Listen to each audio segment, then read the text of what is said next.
No doubt अजकल के time के किसी को टाइम नहीं है, बट फिर भी बहुत स्टूडेंट्स इस तरह के होंगे ने जिहड़े 9 तो 5 जॉब करते हैं, 9 तो 6, 9 तो 7 प्राइवेट जॉब्स करते हैं, तो नाल नाल इस तरह वो टाइम नू मैनेज करते हैं कि वो PCS वर्गे पेपर भी क्वालीफाई कर लेंगे। तो अज का आपने मेन यही देखना भी PCS की जॉब लैनी पॉसीबल है कि नहीं, जे तुसी ऑलरेडी वर्किंग हो। PCS की प्रैपरेशन दे विच की रिक्वायरमेंट्स ने, स्टार्टिंग दे विच की तुहानू करना पैंदा है, की तुहानू पता होना चाहिए है, की चैलेंजिस आते हैं, की डिफिकल्टीज आदियां ने, उसनू ओवरकम किस तरह करना है, किहड़े सबजैक्ट्स हुंदे ने, किवें पढ़ना चाहिए, आंसर राइटिंग बारे की करना चाहिए, किहड़ियां चीज़ां नहीं करनियां चाहिए। तो आपां PCS की प्रैपरेशन दे विच ये जिहड़ियां भी सारियां चीज़ां हुंदियां ने उन्होंने आप समझते हैं। तो स्टैप बाय स्टैप चलांगे। सब तो पहला गल समझने वाली ये हैगी है कि अबाउट 90% स्टूडेंट्स उही प्रैपरेशन करते हैं जेड़े बहुत ही ज़्यादा तुसी कह लो इस जॉब नू नहीं जानते। मैं फिर रिपीट करदा, अबाउट 90% स्टूडेंट्स उही तैयारी करते हैं जेड़े PCS बारे जानते नहीं भी है कि भी इस सिलेबस की आंदा है, यदी तैयारी किमें करनी है, किहड़े इस पेपर हुंदे ने, किहड़े सबजैक्ट्स हुंदे ने, उन्होंने पता नहीं हुंदा, तो इस साल जॉब आनी है तो भर देंगे तो तैयारी स्टार्ट कर देंगे। कहने का मतलब ये हैगा भी 10% ही बच्चे हुंदे ने जिन्होंने पहला तो सब कुछ पता हुंदा है। तो मतलब ये हैगा जे तुसी अज सोच रहे हो तैयारी करने बारे तो तुसी कॉम्पीटिशन तो बाहर नहीं हो। हुण गल ये हैगी है कि जे तुसी जॉब कर रहे हो की पॉसीबल है, तो तुसी ये नहीं सोचना भी जदों सानू पूरा टाइम मिलेगा, मान लो वीकेंड ते सोच रहे हो, जॉब तो आके सोच रहे हो, सवेरे जल्दी सोच रहे हो भी जदों बहुत टाइम मिलेगा भी 2 घंटे 3 घंटे प्रॉपर रेगूलर मिलणगे मैं उदों ही पढ़ना। नहीं, अजकल समय की डिमांड ये हैगी है कि थोनू जदों भी 5 मिनट मिल रहे हैं, जदों भी 10 मिनट मिल रहे हैं, जदों भी अद्धा घंटा मिल रहा है उन्होंने यूटिलाइज करो। थोनू समय चों ही समय नू कढ़ना पएगा जे तुसी अपना समा लैके आना चाहते हो। ये एक बहुत ही बेसिक रूल अजकल के टाइम च बन चुका है, सारे तुसी इस गल नू समझते होंगे। तो जदों भी थोनू जिन्ना भी टाइम मिल रहा है उस टाइम ते उसनू यूटिलाइज करो, उस टाइम ते पढ़ो।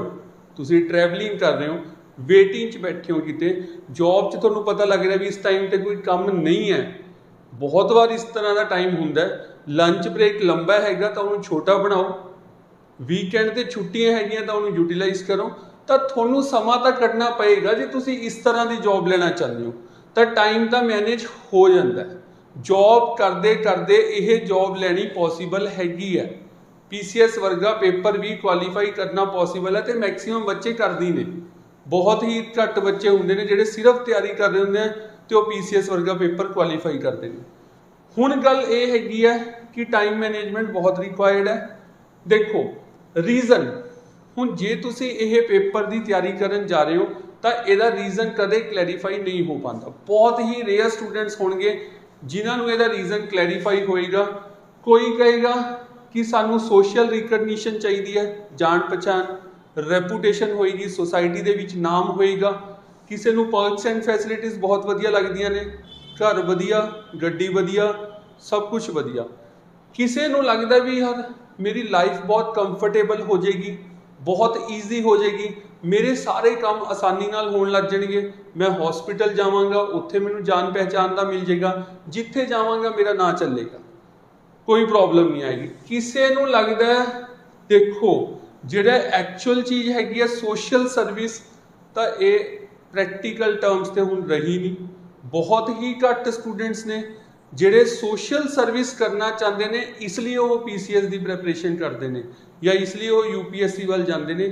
जो एक्चुअल रिक्वायरमेंट हैगी है वो बहुत घट है, रीजन तुसीं समझ लो। उस तो बाद हैगा जी ईगो। तो कईयां दी ईगो लैवल भी हैगी है भी असीं करके दिखाना है, भी असीं जिहड़ा हैगा सब तो उपर हाँ। कई ये मन्नी बैठे ने भी जिहड़े PCS ऑफिसरस हुंदे ने, UPSC ऑफिसरस हुंदे ने या UPSC क्लीयर करते हैं, वही सब तो उत्ते हुंदे ने, वो ईगो नू सैटिस्फाई करने के लिए तैयारी करते हैं।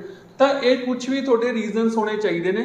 तो थोड़ा रीजन इस तरह का होना चाहिए ਜਿਹੜਾ ਕਿ ਚੇਂਜ ਨਾ ਹੋਵੇ, ਜਿਹੜਾ ਕਿ ਤੁਹਾਨੂੰ ਜਿਹੜਾ ਹੈਗਾ ਚੇਂਜ ਹੁੰਦਾ ਨਾ ਦਿਖੇ, ਤੇ ਉਹ ਰੀਜ਼ਨ ਹਮੇਸ਼ਾ ਤੁਹਾਡੇ ਨਾਲ ਬਣਿਆ ਰਹੇ, ਤੁਹਾਨੂੰ ਉਹ ਚੀਜ਼ ਦਿਖਦੀ ਰਹੇ, ਤਾਂ ਹੀ ਤੁਸੀਂ ਅੱਗੇ ਜਾ ਕੇ ਸਰਵਾਈਵ ਕਰ ਪਾਓਗੇ। ਤਾਂ ਪਹਿਲਾਂ ਤਾਂ ਇਸ ਚੀਜ਼ ਨੂੰ ਚੰਗੀ ਤਰ੍ਹਾਂ ਸਮਝੋ, ਇਹਨੂੰ ਚੰਗੀ ਤਰ੍ਹਾਂ ਲੱਭੋ। ਹੁਣ ਜਦੋਂ ਵੀ ਤੁਸੀਂ PCS ਦੀ ਤਿਆਰੀ ਕਰ ਰਹੇ ਹੋ, ਬਹੁਤ ਕੁਝ ਰਿਕੁਆਇਰਡ ਹੈ, ਪਰ ਅੱਜ ਆਪਾਂ ਥੋੜਾ ਬਹੁਤ ਪੜਾਂਗੇ, ਥੋੜਾ ਬਹੁਤ ਸਮਝਾਂਗੇ ਵੀ ਕੀ ਰਿਕੁਆਇਰਡ ਹੈ PCS ਦੀ ਪ੍ਰੈਪਰੇਸ਼ਨ ਦੇ ਵਿੱਚ। ਦੇਖੋ, ਸਭ ਤੋਂ ਉੱਪਰ ਹੈਗਾ ਡਿਸਿਪਲਿਨ, ਰੈਗੂਲਰਿਟੀ। ਇਹ ਚੀਜ਼ ਦੀ ਸਭ ਤੋਂ ਜ਼ਿਆਦਾ ਰਿਕੁਆਇਰਮੈਂਟ ਹੈਗੀ ਹੈ, ਡਿਸਿਪਲਿਨ, ਰੈਗੂਲਰਿਟੀ। ਕੰਟੀਨਿਊਸਲੀ ਪੜ੍ਹਨਾ, ਅੱਜ ਪੜ੍ਹ ਰਹੇ ਹੋ ਕੱਲ ਵੀ ਪੜ੍ਹਨਾ ਪਏਗਾ, ਪਰਸੋਂ ਵੀ ਪੜ੍ਹੋਗੇ, ਉਸ ਤੋਂ ਅਗਲੇ ਦਿਨ ਵੀ ਪੜ੍ਹੋਗੇ। ਕੰਟੀਨਿਊਸਲੀ ਜਿੰਨੇ ਐਫਰਟਸ ਤੁਸੀਂ ਅੱਜ ਲਗਾ ਰਹੇ ਹੋ, ਕੱਲ ਇਹਦੇ ਨਾਲੋਂ ਜ਼ਿਆਦਾ, ਨੈਕਸਟ ਡੇ ਉਸ ਤੋਂ ਜ਼ਿਆਦਾ, ਤਾਂ ਤੁਹਾਡਾ ਉਹ ਗ੍ਰਾਫ ਉੱਪਰ ਜਾਣਾ ਚਾਹੀਦਾ ਹੈ। ਕੰਟੀਨਿਊਟੀ ਮਸਟ ਹੈ। ਜੇ ਵੈਸੇ ਸਿਰਫ ਇਹੀ ਚੀਜ਼ ਫੋਲੋ ਕਰ ਲਓ, ਹੋਰ ਕਿਸੇ ਚੀਜ਼ ਦੀ ਰਿਕੁਆਇਰਮੈਂਟ ਨਹੀਂ ਰਹਿੰਦੀ। ਹਮੇਸ਼ਾ ਤੁਹਾਡੇ ਕੋਲ ਕੋਈ ਮੋਟੀਵੇਸ਼ਨ ਫੈਕਟਰ ਹੋਣਾ ਚਾਹੀਦਾ, ਤੁਹਾਨੂੰ ਮੋਟੀਵੇਟ ਰਹਿਣਾ ਹੀ ਪਏਗਾ, ਤਾਂ ਹੀ ਇਸ ਤਰ੍ਹਾਂ ਦੇ ਲੌਂਗ ਪ੍ਰੋਸੈਸ ਵਾਲੇ ਜਿਹੜੇ ਪੇਪਰ ਨੇ ਉਹ ਕੁਆਲੀਫਾਈ ਹੁੰਦੇ ਨੇ। ਤਾਂ ਇਹਦਾ ਜਿਹੜਾ ਹੈਗਾ ਤੁਹਾਨੂੰ ਤਰੀਕੇ ਲੱਭਣੇ ਪੈਣਗੇ ਡਿਫਰੈਂਟ। ਹਮੇਸ਼ਾ ਟਰਾਈ ਤੁਹਾਨੂੰ ਕਰਨਾ ਪਏਗਾ ਕਿ ਤੁਸੀਂ ਇੱਕ ਪੋਜ਼ਿਟਿਵ ਹੈਲਦੀ ਇਨਵਾਇਰਨਮੈਂਟ 'ਚ ਰਹੋ। ਇਹ ਅੱਜ ਕੱਲ੍ਹ ਦੀ ਬਹੁਤ ਜ਼ਿਆਦਾ ਰਿਕੁਆਇਰਮੈਂਟ ਹੈਗੀ ਹੈ ਵੀ ਤੁਹਾਨੂੰ ਇਸ ਤਰ੍ਹਾਂ ਦੇ ਇਨਵਾਇਰਨਮੈਂਟ 'ਚ ਰਹਿਣਾ ਪਏਗਾ ਜਿੱਥੋਂ ਤੁਹਾਨੂੰ ਪੋਜ਼ਿਟਿਵ ਪੁਸ਼ ਮਿਲੇਗਾ। ਜੇ ਨੈਗੇਟਿਵ ਧੱਕੇ ਮਿਲਣ ਲੱਗ ਗਏ ਤਾਂ ਤੁਸੀਂ ਬਹੁਤ ਜਲਦੀ ਆਪਣੀ ਤਿਆਰੀ ਛੱਡ ਜਾਓਗੇ, ਤੁਹਾਨੂੰ ਜਿਹੜਾ ਹੈਗਾ ਪ੍ਰੋਬਲਮਸ ਬਹੁਤ ਜ਼ਿਆਦਾ ਆ ਜਾਣਗੀਆਂ, ਬਹੁਤ ਜ਼ਿਆਦਾ ਜਲਦੀ। ਤਾਂ ਇਸ ਚੀਜ਼ ਦੇ ਉੱਤੇ ਧਿਆਨ ਦੇਣਾ ਬਹੁਤ ਜ਼ਰੂਰੀ ਹੈ। ਹੁਣ ਹੈਗਾ, ਜੇ ਤੁਹਾਨੂੰ ਪਹਿਲਾਂ ਹੀ ਪਤਾ ਹੈ ਵੀ ਤੁਹਾਡੇ ਨਾਲ ਇਹ ਪ੍ਰੋਬਲਮਸ ਆਣੀਆਂ ਨੇ, ਤਾਂ ਪ੍ਰੋਬਲਮਸ ਤਾਂ ਆਣਗੀਆਂ। ਮੈਂ ਇਹ ਨਹੀਂ ਕਹਿ ਰਿਹਾ ਵੀ ਜੇ ਤੁਹਾਨੂੰ ਪਹਿਲਾਂ ਹੀ ਪਤਾ ਵੀ ਪ੍ਰੋਬਲਮਸ ਆਣੀਆਂ ਨੇ ਤਾਂ ਪ੍ਰੋਬਲਮਸ ਨਹੀਂ ਆਣਗੀਆਂ, ਨਹੀਂ, ਪ੍ਰੋਬਲਮਸ ਤਾਂ ਆਣਗੀਆਂ, ਪਰ ਕਿਉਂਕਿ ਤੁਹਾਨੂੰ ਪਹਿਲਾਂ ਹੀ ਪਤਾ ਸੀ ਤੇ ਤੁਹਾਨੂੰ ਉਹਦਾ ਜੇ ਸੋਲੂਸ਼ਨ ਵੀ ਪਤਾ ਸੀ, ਤਾਂ ਤੁਸੀਂ ਟਾਈਮਲੀ ਉਹ 'ਤੇ ਐਕਟ ਕਰੋਗੇ ਤੇ ਉਹਨੂੰ ਜਿਹੜਾ ਹੈਗਾ ਰਿਜ਼ੋਲਵ ਕਰੋਗੇ। ਅਦਰਵਾਈਜ਼ ਤੁਸੀਂ ਪ੍ਰੋਬਲਮ 'ਚ ਫਸ ਜਾਓਗੇ ਤੇ ਤਿਆਰੀ 'ਚ ਪਿੱਛੇ ਆ ਜਾਓਗੇ। ਤਾਂ ਪਹਿਲਾਂ ਹੀ ਪਤਾ ਲਾ ਲਓ ਵੀ ਕੀ ਪ੍ਰੋਬਲਮਸ ਆਣਗੀਆਂ। ਨੋ ਡਾਊਟ ਇਸ ਤੋਂ ਇਲਾਵਾ ਵੀ ਬਹੁਤ ਆਣਗੀਆਂ, ਬਟ ਬੇਸਿਕ ਪ੍ਰੋਬਲਮਸ ਕੀ ਹੁੰਦੀਆਂ ਨੇ, ਕੁਝ ਦਿਨਾਂ ਬਾਅਦ ਹੀ ਜਿਹੜਾ ਹੈਗਾ ਗਿਵ ਅਪ ਕਰਨ ਦਾ ਮਨ ਕਰਦਾ, ਦਿਮਾਗ ਮਨ ਆਪਣਾ ਕੋਈ ਨਾ ਕੋਈ ਰੀਜ਼ਨ ਲੱਭ ਲੈਂਦਾ ਵੀ ਬਸ ਯਾਰ ਹੁਣ ਨਹੀਂ ਮੇਰੇ ਤੋਂ ਪੜਿਆ ਜਾ ਰਿਹਾ, ਬਹੁਤ ਹੋ ਗਿਆ। ਬਹੁਤ ਜਿਹੜਾ ਹੈਗਾ ਤੁਸੀਂ ਕਹਿ ਲਓ ਵੀ ਹਫਤੇ 2 ਹਫਤੇ ਬਾਅਦ ਐਂ ਲੱਗਣਾ ਸ਼ੁਰੂ ਹੋ ਜਾਂਦਾ ਵੀ ਯਾਰ ਬਸ ਗਿਵ ਅਪ ਕਰਨ ਦਾ ਬਹੁਤ ਵਾਰ ਦਿਮਾਗ 'ਚ ਥਾਟ ਆਉਂਦਾ। ਟਾਈਮ ਮੈਨੇਜਮੈਂਟ ਵੀ ਸ਼ੁਰੂ ਤਾਂ ਮੈਨੂੰ ਲੱਗਦਾ ਸੀਗਾ ਮੈਂ ਜੌਬ ਦੇ ਨਾਲ ਜਿਹੜਾ ਹੈਗਾ ਕਰ ਲਾਂਗਾ, ਮੈਂ ਉਹਨੂੰ ਇੱਕ ਪੋਜ਼ਿਟਿਵ ਵੇ 'ਚ ਲਿੱਤਾ, ਐਜ਼ ਅ ਚੈਲੰਜ ਲਿੱਤਾ। ਹੁਣ ਉਹਨੂੰ ਮੈਂ ਆਪਣਾ ਐਕਸਕਿਊਜ਼ ਬਣਾ ਲਿਆ, ਉਹਨੂੰ ਮੈਂ ਆਪਣਾ ਬਹਾਨਾ ਬਣਾ ਲਿਆ ਵੀ ਯਾਰ ਮੈਂ ਤਾਂ ਜੌਬ ਕਰਦਾ, ਮੇਰੇ ਕੋਲ ਟਾਈਮ ਹੈ ਨਹੀਂ, ਟਾਈਮ ਮੈਨੇਜ ਨਹੀਂ ਹੋ ਪਾ ਰਿਹਾ, ਇਸ ਲਈ ਮੈਂ ਆਪਣੀ ਤਿਆਰੀ ਛੱਡ ਦਿੰਦਾ। ਤਾਂ ਇਹ ਚੀਜ਼ ਆਉਂਦੀ ਹੈ। ਉਸ ਤੋਂ ਬਾਅਦ ਦੇਖੋ ਇਹ ਬਹੁਤ ਹੈ ਕਿ ਮੈਮਰੀ ਇਸ਼ੂਜ਼, ਵੀ ਮੇਰਾ ਤਾਂ ਨਾ ਜਿਹੜਾ ਦਿਮਾਗ ਹੈ ਉਹ ਯਾਦ ਨਹੀਂ ਰੱਖ ਸਕਦਾ, ਮੈਂ ਇੰਨੀ ਹਿਸਟਰੀ ਨਹੀਂ ਯਾਦ ਰੱਖ ਸਕਦਾ, ਇੰਨੇ ਕੁਐਸਚਨਸ ਨਹੀਂ ਯਾਦ ਮੈਂ ਸਮਝ ਸਕਦਾ, ਮੈਨੂੰ ਲੌਜੀਕਲੀ ਕੁਝ ਕਰਾ ਦਿਓ, ਰੀਜ਼ਨਿੰਗ ਕਰਵਾ ਲਓ, ਮੈਂ ਕਰ ਲਾਂਗਾ, ਮੇਰੇ ਤੋਂ ਇੰਨੇ ਕੁਐਸਚਨ ਨਹੀਂ ਯਾਦ ਹੋਣੇ। ਤਾਂ ਦਿਮਾਗ ਇਸ ਤਰ੍ਹਾਂ ਸੋਚਣਾ ਸਟਾਰਟ ਕਰ ਦਿੰਦਾ ਪ੍ਰੈਪਰੇਸ਼ਨ ਦੇ ਦੌਰਾਨ। ਲੈਕ ਆਫ ਰਿਕੁਆਇਰਡ ਰਿਸੋਰਸਿਸ, ਤਾਂ ਹਮੇਸ਼ਾ ਆਪਾਂ ਨੂੰ ਇਹ ਲੱਗਦਾ ਰਹਿੰਦਾ ਵੀ ਜਿਹੜੇ ਆਪਾਂ ਨੋਟਸ ਪੜ੍ਹ ਰਹੇ ਹਾਂ ਕੀ ਸਹੀ ਹੈ ਕਿ ਗਲਤ ਹੈ, ਵੀਡੀਓਜ਼ ਦੀ ਕਮੀ ਲੱਗਦੀ ਹੈ, ਨੋਟਸ ਦੀ ਕਮੀ ਲੱਗਦੀ ਹੈ, ਜਨਰਲ ਗਾਈਡੈਂਸ ਦੀ ਕਮੀ ਲੱਗਦੀ ਹੈ। ਤਾਂ ਇਹ ਵੀ ਆਪਾਂ ਨੂੰ ਡਿਫਿਕਲਟੀਜ਼ ਆਣਗੀਆਂ, ਚੈਲੰਜਿਸ ਆਣਗੇ ਵੀ ਜਦੋਂ ਆਪਾਂ ਤਿਆਰੀ ਕਰ ਰਹੇ ਹੋਵਾਂਗੇ ਤਾਂ ਆਪਾਂ ਨੂੰ ਕਾਫੀ ਵਾਰ ਇਹ ਚੀਜ਼ ਲੱਗੇਗੀ ਯਾਰ ਆਪਾਂ ਨੋਟਸ ਸਹੀ ਪੜ੍ਹ ਰਹੇ ਹਾਂ, ਆਪਾਂ ਜਿਹੜੇ ਚੈਪਟਰ ਪੜ੍ਹ ਰਹੇ ਹਾਂ ਉਹ ਸਹੀ ਹੈ, ਆਥੈਂਟਿਕ ਹੈ, ਉਸ 'ਚੋਂ ਆਏਗਾ ਵੀ ਪੇਪਰ। ਤਾਂ ਇਹ ਚੀਜ਼ਾਂ ਜਿਹੜੀਆਂ ਹੈਗੀਆਂ ਨੇ ਤੁਹਾਨੂੰ ਤਿਆਰੀ ਤੋਂ ਪਿੱਛੇ ਲੈ ਕੇ ਜਾਂਦੀਆਂ ਨੇ। ਤੁਹਾਡਾ ਗਿਵ ਅਪ ਕਰਨ ਦਾ ਮਨ ਕਰਦਾ ਹੈ, ਤੁਸੀਂ ਬਹਾਨੇ ਮਾਰਨੇ ਸਟਾਰਟ ਕਰਦੇ ਹੋ, ਤੁਸੀਂ ਰੀਜ਼ਨਸ ਲੱਭ ਰਹੇ ਹੋ ਤਿਆਰੀ ਨੂੰ ਛੱਡਣ ਦੇ। ਠੀਕ ਹੈ ਜੀ। ਤਾਂ ਆਪਾਂ ਗ੍ਰੈਜੂਅਲੀ ਸਮਝਾਂਗੇ, ਅੱਜ ਹੀ ਸਭ ਕੁਝ ਨਹੀਂ ਸਮਝਾਂਗੇ, ਥੋੜਾ ਓਵਰਵਿਊ ਲਵਾਂਗੇ, ਫਿਰ ਸਮਝਾਂਗੇ ਵੀ ਇਹ ਸਾਰੀਆਂ ਪ੍ਰੋਬਲਮਸ ਨੂੰ ਕਿਵੇਂ ਆਪਾਂ ਜਲਦੀ ਤੋਂ ਜਲਦੀ ਸਹੀ ਤਰ੍ਹਾਂ ਰਿਜ਼ੋਲਵ ਕਰ ਸਕਦੇ ਹਾਂ। ਤਾਂ ਇਹਦੇ ਵਿੱਚ ਜਿਹੜਾ ਹੈਗਾ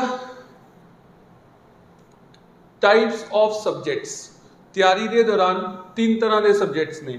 ਇੱਕ ਹੈਗੇ ਤੁਹਾਡੇ ਵੀਕ ਸਬਜੈਕਟਸ, ਇੱਕ ਹੈਗੇ ਤੁਹਾਡੇ ਸਟਰੋਂਗ ਸਬਜੈਕਟਸ, ਇੱਕ ਹੈਗੇ ਤੁਹਾਡੇ ਇੰਪੋਰਟੈਂਟ। ਦੇਖੋ ਵੀਕ ਤੇ strong person to person, student to student very ਕਰੇਗਾ, ਪਰ ਜਨਰਲੀ ਇਹੀ ਹੁੰਦਾ ਜ਼ਿਆਦਾਤਰ ਬੱਚਿਆਂ ਦੇ ਨਾਲ ਕਿ ਉਹਨਾਂ ਦੇ ਜਿਹੜੇ ਸਟਰੋਂਗ ਸਬਜੈਕਟਸ ਹੁੰਦੇ ਨੇ ਉਹ ਹੁੰਦੇ ਨੇ ਪੋਲਿਟੀ, ਮਾਡਰਨ ਹਿਸਟਰੀ, ਰੀਜ਼ਨਿੰਗ। ਜਿਹੜੇ ਵੀਕ ਹੁੰਦੇ ਨੇ geography, ancient history, science, computer. Exceptions ਹੋ ਸਕਦੀਆਂ, ਕਿਸੇ ਦਾ ਕੰਪਿਊਟਰ ਫੇਵਰੇਟ ਹੋਵੇ, ਬਟ ਆਪਾਂ ਨੇ ਇਸ ਤੇ ਫੋਕਸ ਹੀ ਨਹੀਂ ਕਰਨਾ।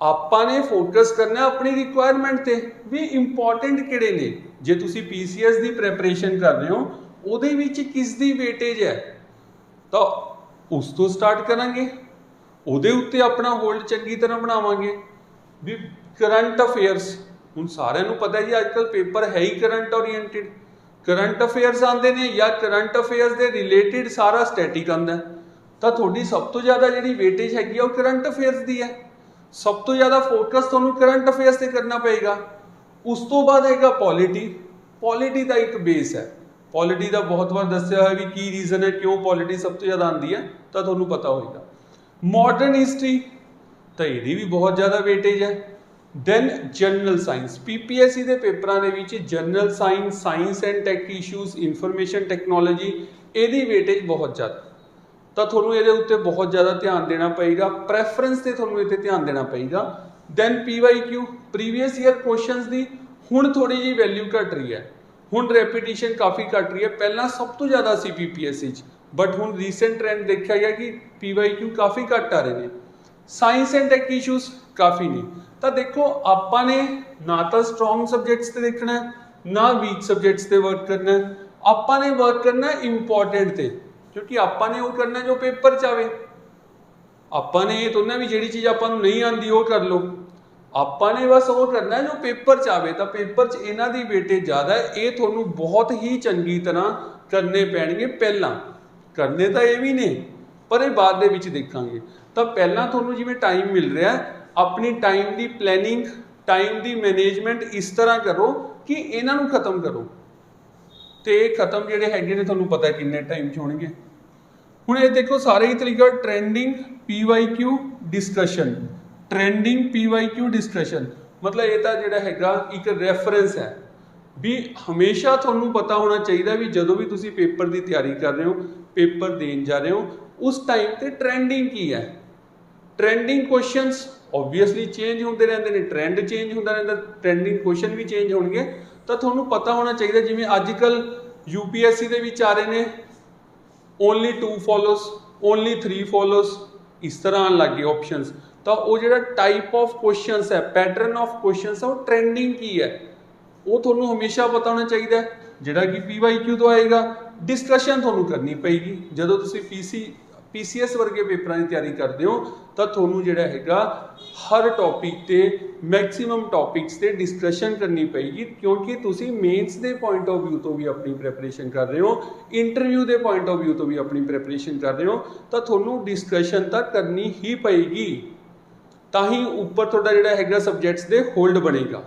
ठीक है जी तो ये चीज़ां आपां नाल नाल लैके चलांगे हुण उस तो बाद हैगा देखो पढ़न का तरीका उही बेसिक भी कंसैप्ट करो ਉਹਦੇ रिलेटेड PYQ करो ਉਹਦੇ रिलेटेड MCQ प्रैक्टिस करो भी कोई भी एक कंसैप्ट हैगा ਉਹਨੂੰ करो ਉਹਦੇ रिलेटेड की MCQ पूछे हुए ने प्रीवियस ईयर पेपर की आया होया ਉਹਨੂੰ सॉल्व करो ਉਹਦੇ रिलेटेड प्रैक्टिस करो वही बेसिक रूल हैगा टाइम डिवीजन देखो टाइम डिवीजन ਤੁਹਾਨੂੰ ਅੱਜ ਤੋਂ शुरू तो यही लैके चलनी चाहिए 5:2 मतलब जे ਤੁਹਾਡੇ ਕੋਲ 7 घंटे पढ़न ਨੂੰ तो 5 घंटे प्री का पढ़ो 2 घंटे मेन्स का जे हफ्ता पढ़ना है तो 5 दिन तुसी प्रीलिम्स नूं दो 2 दिन तुसी मेन्स नूं दिओ इस तरह तुहानूं वेटेज देनी चाहिए है जे अज तो तुसी तैयारी स्टार्ट कर रहे हो मेन्स की बहुत ज़्यादा तैयारी करने की हले रिक्वायरमेंट नहीं है ये रिलेटेड जिहड़ा हैगा तुहानूं वीडियो दे विच समझाता है स्टडी सलूशन की पई है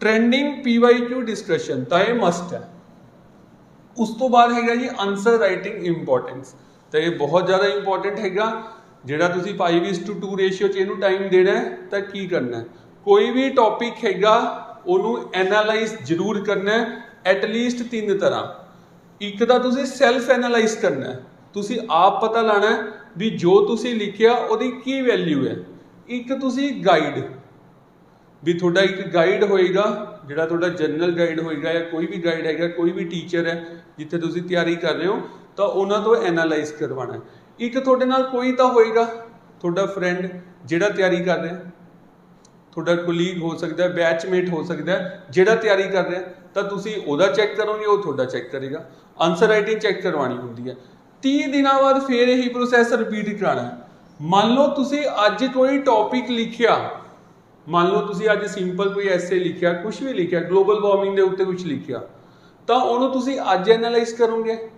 थोड़ा फ्रेंड एनालाइज करेगा, थोड़ा गाइड एनालाइज करेगा। अबाउट 30 डेज तो बाद फिर वही टॉपिक ते लिखो, फिर तीनों सोर्सिस तो एनालाइज करो, तो वो डिफरेंस देखो भी 30 दिनों के विच की इंप्रूवमेंट आई है थोड़े डाटा दे विच, थोड़ी नॉलेज दे विच, थोड़ी आंसर राइटिंग दे विच, थोड़ी सोच दे विच की डिफरेंस आया। तो ये बहुत मस्ट है। ये नहीं भी एक टॉपिक ते तुसी अज लिख लिया, उस तो बाद तुसी बस लिखने की रिक्वायरमेंट नहीं, एटलीस्ट हर टॉपिक ते थोनू 2 बार तो लिखना चाहिए। कोई भी एक्सपैक्टेड क्वेश्चन है, चाहे GS1 का, GS2 का, essay है, कुछ भी हैगा, हर टॉपिक ते 2 बार तो लिखो। तो ये चीज़ तो बहुत ही इंपॉर्टेंट है। हुण देखो तैयारी के दौरान की इग्नोर करना हुंदा, जिहड़ा शुरू च नहीं पढ़ना हुंदा, जिवें स्टैट्स है। मान लो बजट दे विच बहुत सारे स्टैट्स ने भी इत्थे इन्ना पैसा एलोकेट होया, इत्थे इन्ना होया। मान लो रिपोर्ट्स ने, रैंकिंग है, ईस्ट इंडिया का इन्ना रैंक आया, वर्ल्ड हैप्पीनैस रिपोर्ट दे विच इन्ना रैंक आया। तो जिहड़ा इस तरह का डाटा हैगा, कोई GDP रेशियो हैगी है, GDP कितनी चल रही हैगी है, ठीक है, तो ये डाटा तुहानू बहुत मिलेगा भी रेपो रेट की है, बैंक रेट की है। तो जदों तुसी पूरी तैयारी कर रहे हो तो यह डाटा बहुत मिलेगा स्टार्टिंग। ओबवियसली ये डाटा बहुत चेंज होंदा रहिंदा, तो इनू शुरू दे विच नहीं पढ़ना हुंदा, पेपर दे कोल जाके इस तरह का डाटा याद करना हुंदा। शुरू दे विच इनू हमेशा इग्नोर करना हुंदा। हाँ, तुहानू GDP का पता होनी चाहिए की है, बेसिक टर्मिनोलॉजी या उहदे मतलब तो तुहानू पता होने चाहिए ने, बट स्टैट्स नू इग्नोर करो, ठीक है जी। तो काफ़ी कुछ है समझने वाला, पर आपाने कुछ जिहड़ा हैगा अज समझिया। तैयारी के दौरान की करना हुंदा, की नहीं करना हुंदा। PCS की जो आप प्रैपरेशन करते हैं, स्टार्टिंग दे विच की माइंड सैटअप हुंदा, हौली हौली की चेंजिस आते हैं, फिर जिहड़े चेंजिस आते हैं वो थोनू किवें चेंज करते हैं।